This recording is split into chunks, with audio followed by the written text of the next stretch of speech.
Democrats retain control of the US Senate as voters send a strong message to former President Donald Trump. The $18 billion Brookfield-Origin deal to go before regulators, and the fallout continues from the FTX crypto exchange collapse. It's Monday, the 14th of November, 2022. Welcome to Fear and Greed, Australia's most popular business podcast. I'm Michael Thompson, and good morning, Adam Lang. Good morning, Michael. Adam, week 2 of Sean's US holiday. I tell you what, he's picked a heck of a time to go to the States, hasn't he? I think he will actually be missing this. Well, you know, I thought he might be as well. And so I actually got in touch with him. I sent him a message on Friday and said, hey, Sean, obviously big events happening in the US at the moment, midterm elections, you've got the inflation figures and all of that, and the market's just rocketing, which is what we'll have a chat about in a moment. I said, with all that in mind, how'd you feel about filing a report from the US? And look, I won't tell you exactly what the response was, but it came in the form of a picture. And I have posted it to the Fear and Greed Instagram account. So so jump onto Instagram, which is at Fear and Greed Podcast, and have a little look at Sean's response. Suffice to say, there is no report filed from Sean today. So did the picture speak 1,000 words? Oh, yes. Okay, good. Several thousand, I suspect. Okay. Anyway, so there's no report, but we have plenty to discuss about the United States this morning. We do indeed, Michael. But before I do, I want to give a shout out to 2 people that I met on Saturday night, one Natalie and one named Amanda, who I happened to be having dinner with one of them. And another lady was on a different table and came over to say hello and thank you for Fear and Greed, which I was just blown away by. So to Natalie and Amanda, thank you for being listeners, and lovely to meet you both on Saturday.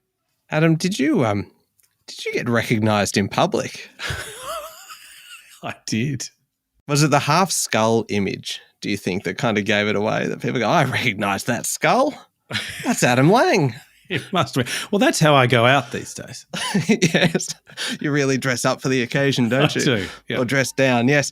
Now, your interview today, you've got a really good chat coming up with Chloe Stokes from Forager Funds Management, and it is about why fashion and beauty kind of stocks might sometimes be overlooked by investors.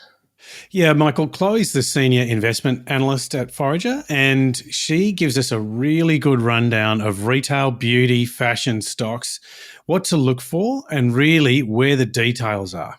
Yeah, it's something a little bit different, and I thought it was a really interesting chat. That's coming up a little bit later on. The main story, though, this morning, Adam, is really international news. It is an incredible time in the United States at the moment. The Democrats have retained control of the Senate after winning races in Arizona and Nevada. It's a major victory for President Joe Biden and a blow for the Republicans, really, who are expected to do way better in these midterm elections. There was the talk of the red wave that was supposed to sweep across the country. The result in Nevada gives the Democrats 50 of the 100 seats in the Senate, and that may actually increase to 51 if the party also wins a revote in Georgia next month. But even if it doesn't, the vote of Vice President Kamala Harris means that the Democrats will have the numbers to push through nominations for appointments like judges and cabinet secretaries. All of this comes as the war between the Republican Party and former President Donald Trump intensifies, with high-profile Trump supporters declaring really that enough is enough and that Trump should move on after the party's really poor showing in the midterms. That's right, Michael. Even Rupert Murdoch has abandoned Trump. Murdoch's influential Wall Street Journal dubbed Trump the Republican Party's biggest loser, while his tabloid, the New York Post, called him Trumpty Dumpty. This ridiculing of Donald Trump in Murdoch's newspapers marks a serious shift against the former president, and it actually could stop any chance of him running for president again. The Wall Street Journal makes the very good point that Trump now has a perfect record of electoral defeat, losing votes across every poll since he beat Hillary Clinton in 2016. The new hope for the Republican Party is Florida Governor Ron DeSantis, who the New York Post has branded the future. President Joe Biden had a good line. He said the midterm results will force the Republican Party to decide who they are. Yeah, it is. As I said, it's an extraordinary time in the United States. And it's for anyone who is interested in politics, it has just been remarkable watching this unfold. And of course, it does have an impact on financial markets as well. And we might actually check international markets quickly before we get to the local bourse, because across the weekend, we saw the US markets adding to last week's gains, led by the NASDAQ's tech stocks. The Dow Jones on Friday night into our Saturday morning added 0.1%. The S&P 500 rose nearly 1%, and the Nasdaq jumped another 1.9%. That comes on top of the huge gains of the previous day, and it should set the scene now for further gains on the Australian market today. That's right, Michael. The rally is on the back of the milder than expected inflation data last week, which saw traders bet that the pace of interest rate rises would slow and inflation would come back under control. The Nasdaq's rise is the best two-day performance since 2008. US-listed China stocks also soared after Beijing eased some COVID restrictions, which is raising hopes that a reopening might be on the cards. Retailer JD.com added 6.3%. Yum China Holdings, which owns KFC, Taco Bell and Pizza Hut in China, lifted 6%.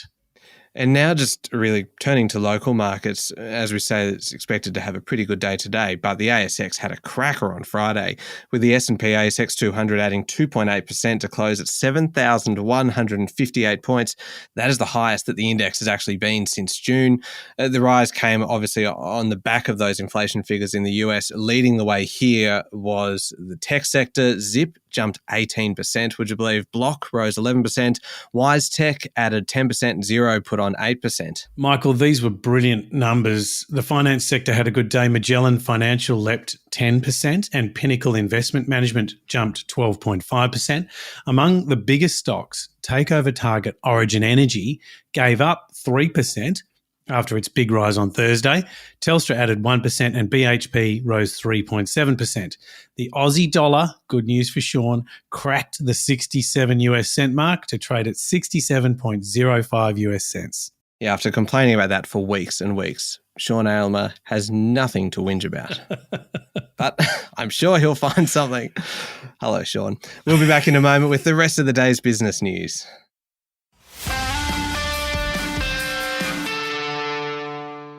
Adam, Prime Minister Anthony Albanese spoke briefly with Chinese President Li Keqiang on the sidelines of ASEAN, which is the Association of Southeast Asian Nations, in Cambodia yesterday.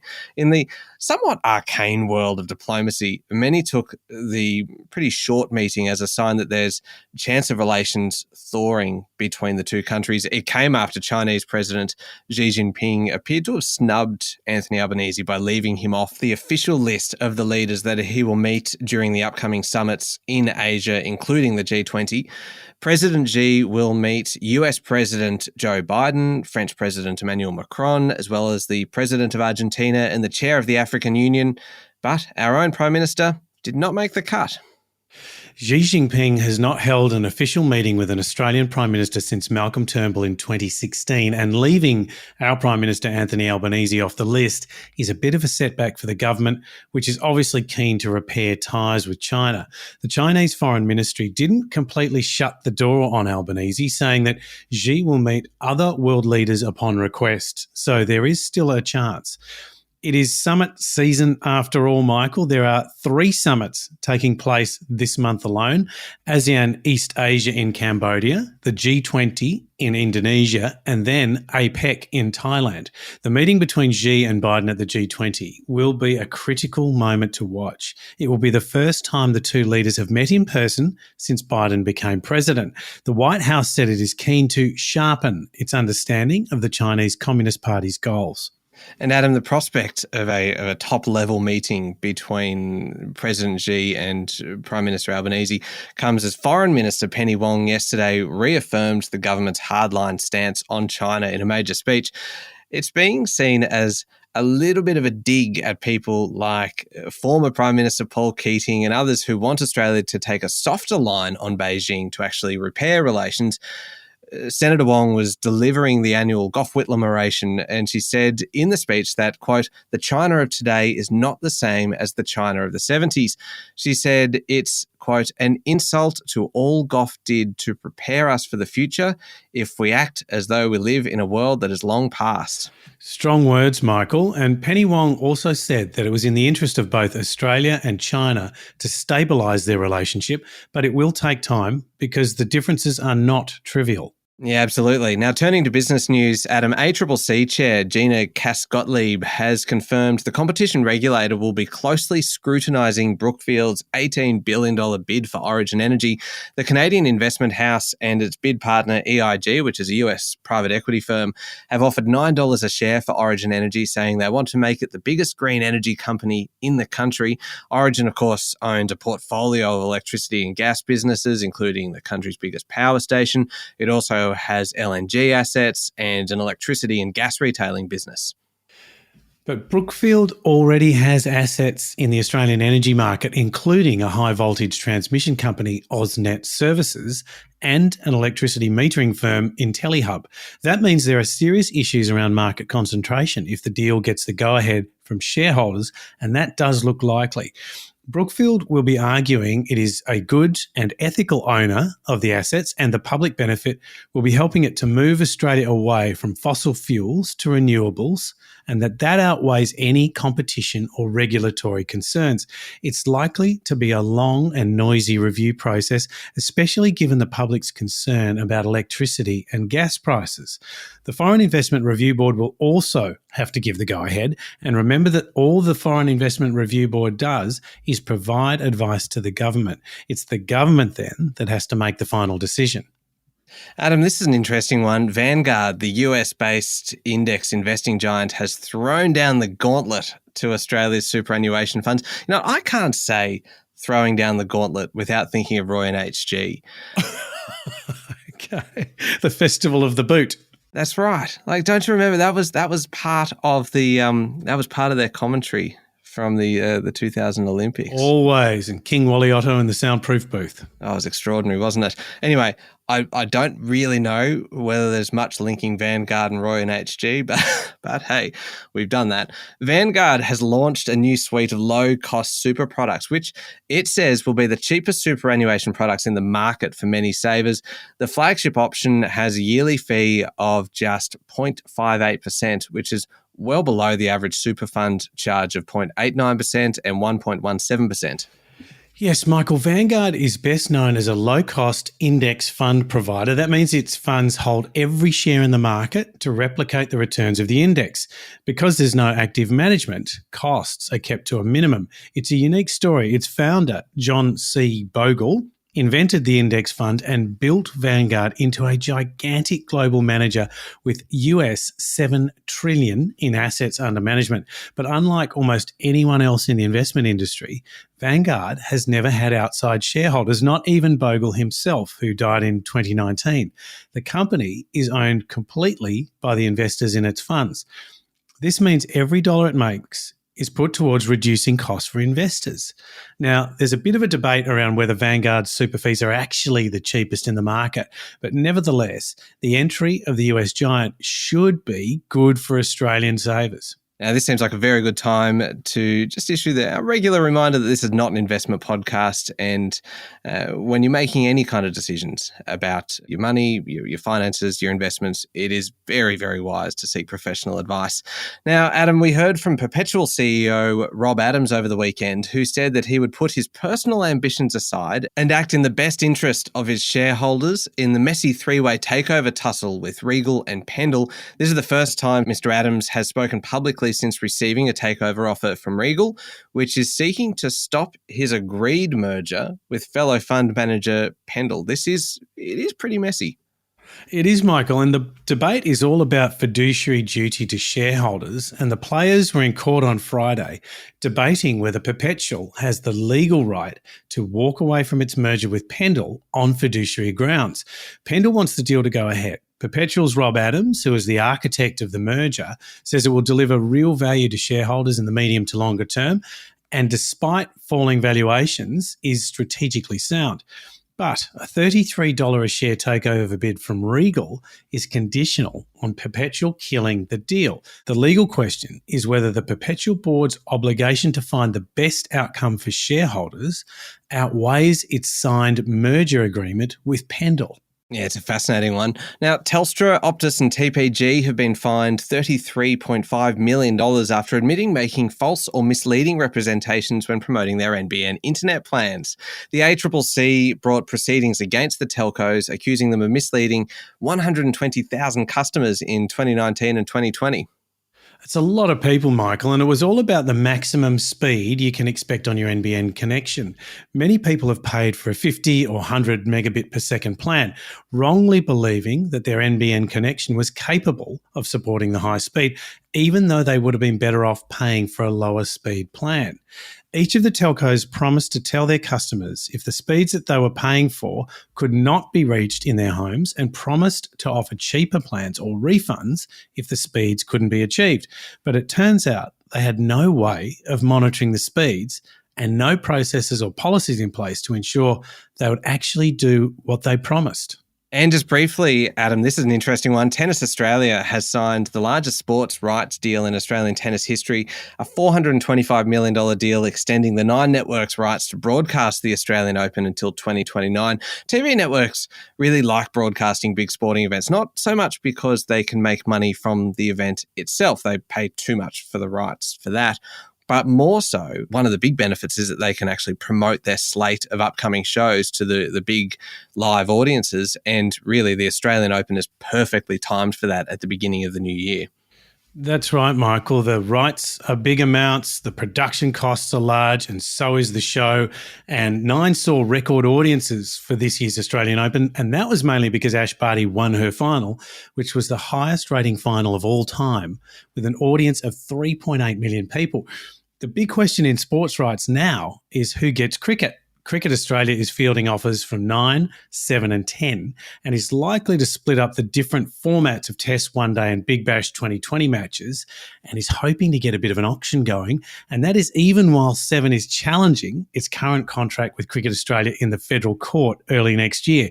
There's a way to play out on this one. Yeah, there sure is. All right, moving on to overseas news. And China's top leadership body, the Politburo Standing Committee, met for the first time since appointing Xi Jinping for a third term and offered some hints that the zero COVID policy may be softening. Now, this is significant news, basically, for the entire world because of the flow-on effects from Chinese manufacturing and the like. The committee reaffirmed the necessity of maintaining a firm strategic resolve on COVID and carrying out COVID control work in a, quote, science-based and targeted manner. It was the term science-based that really got pundits interested, Adam, because it appears to leave a bit of room for Beijing to back away from some of its more kind of heavy-handed lockdown measures. That's right. And Michael, it's not just speculation either this time. China reduced its quarantine for inbound travellers on Friday and will no longer penalise airlines for bringing virus cases into the country. Now, this is a story that's moving a millimetre at a time, but it is incredibly important to global growth. China's National Health Commission called the changes a refinement, not a relaxation. But any change in tack on zero COVID would be welcomed by markets and businesses around the world for, Michael, exactly the reasons you said, production and markets opening up. Just recently, Apple said that it was running short of iPhones because of shutdowns in its Zhengzhou manufacturing plant, while Guangzhou is in lockdown and Chongqing is facing an outbreak. The Mail is on China reopening after the National People's Congress meeting in March, but it will need to speed up vaccinations and shift its rhetoric on COVID well before then. And finally, Adam, a little bit more on the collapse of cryptocurrency exchange FTX. A week ago, FTX was managing $15 billion of cryptocurrency holdings on behalf of depositors. Today, the figure is zero. FTX filed for bankruptcy on Friday, just a week after telling customers their assets are fine. It owes $8 billion to more than 100,000 creditors, and it gets worse. $600 million has disappeared from FTX-linked cryptocurrency wallets, and users have been instructed not to install upgrades and to delete all their FTX apps. The company says its systems have been hacked. many FTX users are now kind of taking to social media saying that their balances are reading zero. Michael, I thought this would stop with the company declaring bankruptcy, but it keeps getting worse. The collapse of FTX means Bitcoin traded back under US $17,000 over the weekend and is now down some 75% from its peak. Bitcoin is under pressure because it's the main collateral used for crypto lending, and no one really knows how many people lent how much money to FTX. Yeah, it is an unfolding story and really worrying for anybody who was investing in that space. Yeah, and then to get hacked. Yeah, indeed. Now, up next is the Fear and Greed Daily interview with Chloe Stokes from Forager Funds Management. Yes, Michael, Chloe gives us a real insight into fashion, retail, beauty products. And as they say in fashion, the devil is in the detail. Is that a fashion saying, Adam? Actually, it's broader than fashion, isn't it? Yes, I suppose it is. And also coming up is Fear and Greed the week ahead with economist Stephen Kukula's big week, of course, with labour data coming up a little bit later in the week. Thank you very much, Adam. Thank you, Michael. It's Monday, the 14th of November, 2022. Make sure you're following the podcast and join us online on LinkedIn, Instagram, Twitter and Facebook. I'm Michael Thompson, and that was Fear and Greed. Have a great day.